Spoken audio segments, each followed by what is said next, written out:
All right, so first things first is we took out, where's it at? The old oil sensor fitting.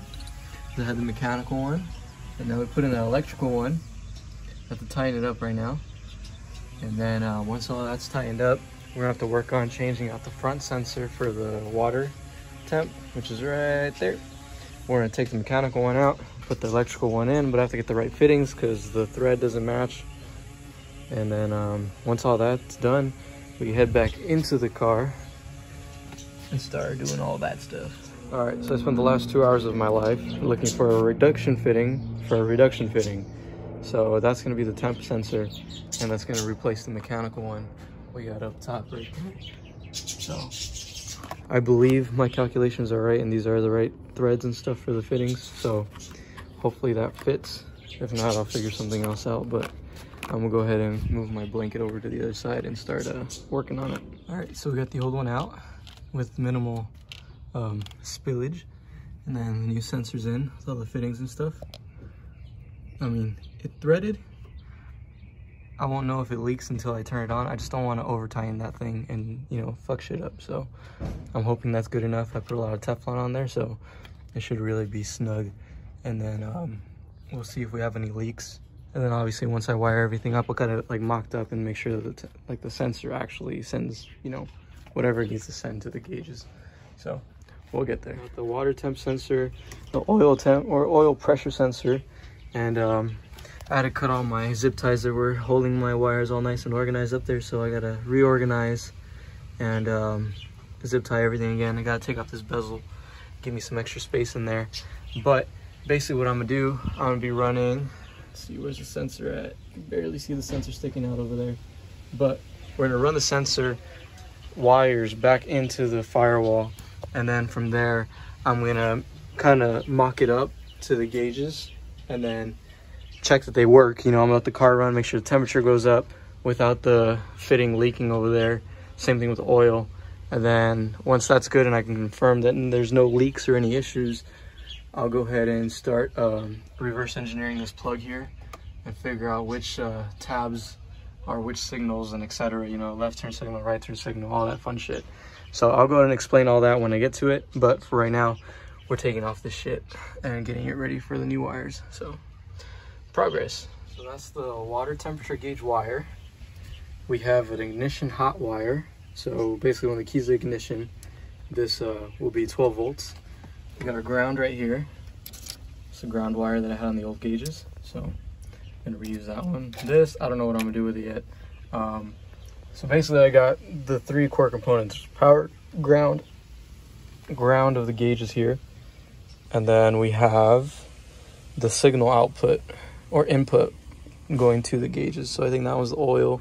And then this black one here is gonna be for the water. So what I'm gonna do right now is I'm gonna splice all these together, make one really good ground. And then I'm gonna test the output signals going to the water temperature gauge, and then vice versa for the oil temperature gauge or the oil pressure gauge. And then I'm gonna kind of just have it mocked up, you know, like laying right here somewhere where I can see that it's actually reading something, you know, because here is the power, red is power, orange is the dimmer for the lights. So once we get the lights all sorted out, we can get all this stuff dimmed. But I'll have to tap into the switch over here until I do that. So taking step by step, we're gonna focus on the grounds right now, start splicing a few things, and then yeah, I'm getting there slowly. It's just gonna look badass. So right here we're looking for the dimmer wire, right? So the running lights are on now, right? This is on. So the big red one on the right side of where I have the pin, so this big red one is the in, you know, like the live going into the switch. So then I'm gonna turn the knob to turn off the dimmer, and it's off. Turn the left, back on. And I'm also using that light as an indicator too back there. Off, on. So that's the dimmer. Let's get an overview. Left, it's on. Turning to the right, dims, and then turns off. So I'm gonna tap into this one and use that for the gauge cluster, which I've already spliced everything up over there. So we're good on the lights. hopefully we can mock this up and see how it looks. So get in there. All right, so right now I got the backlight hooked up. We have the power hooked up to the ignition, which is why it's reading that right now. It's reading that we're counting miles, but I don't even have it hooked up with a satellite sensor yet. And then obviously the tach's not hooked up. Everything else is, oh, the voltage is working, that's good. But we're about to turn on the lights right now. And not bad, look at that. That's pretty fucking cool.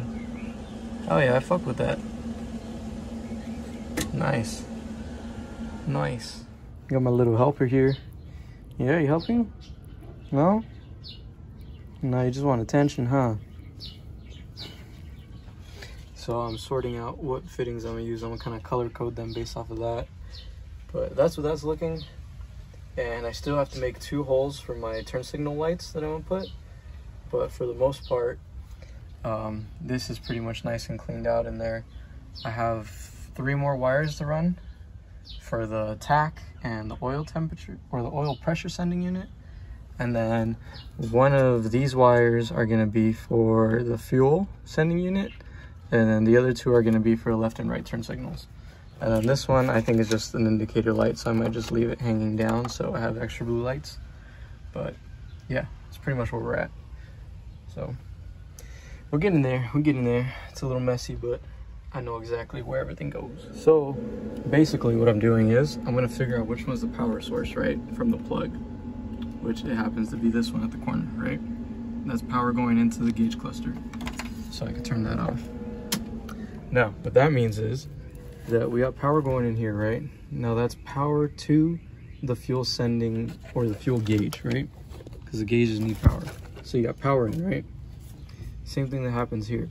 This is the same circuit that I traced back to all the lights. So this ends up being the dimmer plug, right? So this is the switch for the 12 volt power. This ends up going to the light. This ends up circuits to the light that fills in that gauge. This ends up being the sending unit wire, which means it's going to be the second from the right. So now that I know which one's going to be the sending unit, I can actually label it. I could actually pop it off like I did with the turn signals right here, and then I'll label it, and then boom, I'll be able to test it with the gauges here.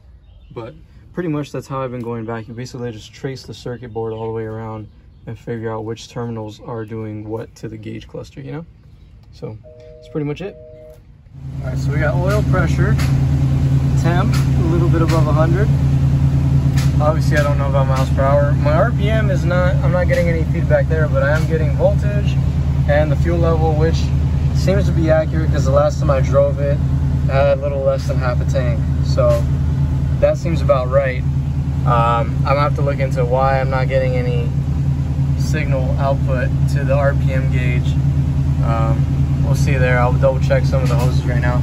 I'm gonna let the car run a bit, make sure I don't have any leaks anywhere up in the front, and I'll update you guys in a few seconds. So we went ahead and moved over to the workbench. Actually drilled 2 holes right here, one here, one there. These are going to be for the turn signal indicators, so left, right, obviously. Yeah, right, left, right. And then here, I had to make these holes a little bit bigger for the AC vents.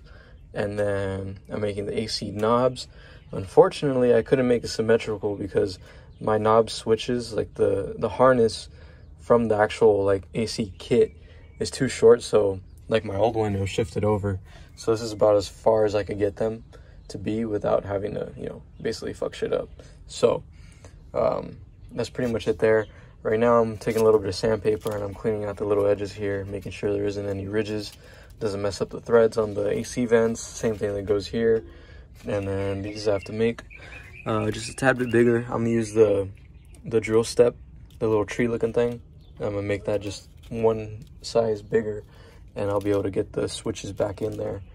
And then after that, I'll probably clean this all up, get it ready for a clear coat maybe, if I like it, and then it goes in the car. All right, so this is how I'm marking the distance on the tree. So basically I went with a Sharpie and saw how far in I need to go. And I'm basically gonna use that as my guide when I'm doing these. And then boom, once all this is mocked up, get it nice and clean. Try to get as many fingerprints off I can from the back side of it, or the front side of it down below. And yeah, we'll get there. So little turn signals are in. They look pretty damn cool. Now I'm just gonna wait for this to keep curing before I put on the gauges. And then this is the wiper blade motor switch, whatever. So that I'm gonna have to pretty much line it up and then glue it to where I want it to be. So I'll wait for the paint to dry and then I'll glue it. But for the most part, that's where we're at. This came out pretty nice, to be honest. All right, so the harness is pretty much all wired in.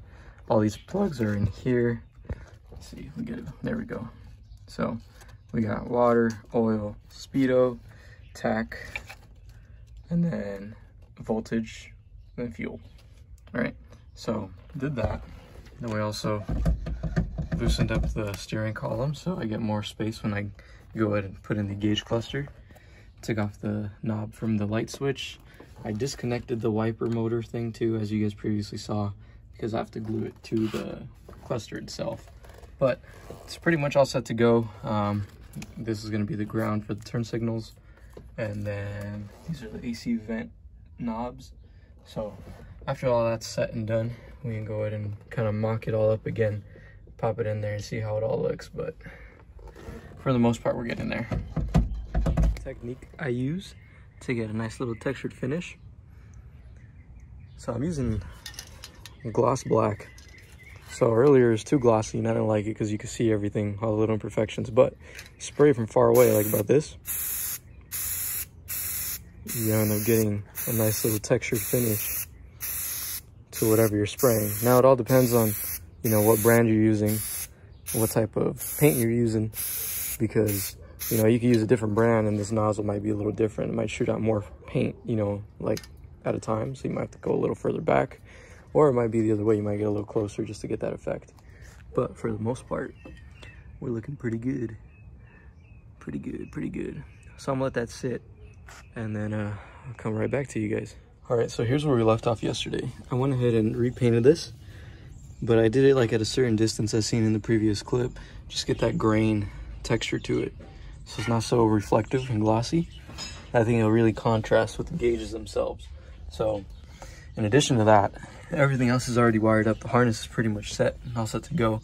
The only thing I have to do is put connectors on the left turn signal, right turn signal, whatever wires, and then this is the ground that I'm gonna have the signals running off of.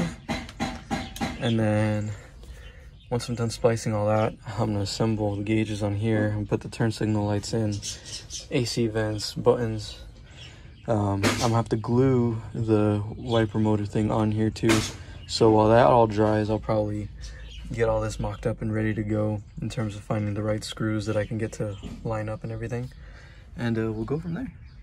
So we'll see. Hopefully today this thing is all said and done, put in the dash, and then we're pretty much on the right track. Now, the only one we got left is this wiper motor switch. So I have it taped out, have it lined up. So what I'm gonna do is I'm gonna mix this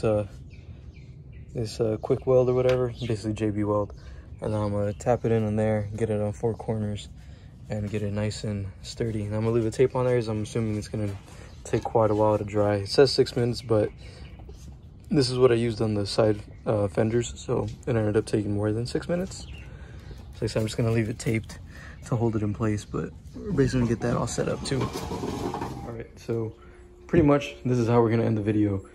It's done, it looks good. It's yeah, it all works, everything works. I already tested it all out. I'm just gonna leave it outside of the car because I'm gonna get the dash redone, and I don't want her to get fucked up while it's in the car. So basically I'm gonna wait till the interior is done. I'll pop it back in, but pretty much this is it. If you guys have any questions on how to do your own DIY like gauge cluster for the Camaros, let me know. I got this done by a guy on eBay. He actually used the dimensions that I gave him, and he cut out the holes to the spec, everything. So came out pretty good. The fitment's really like tight, like perfect almost. So let me know if you have any questions. These are eBay gauges, so don't ask for like the brand or anything like that because I don't fucking know. But for the most part, it's done, and I absolutely love it. So Thanks for watching, guys. Let me know what you guys think.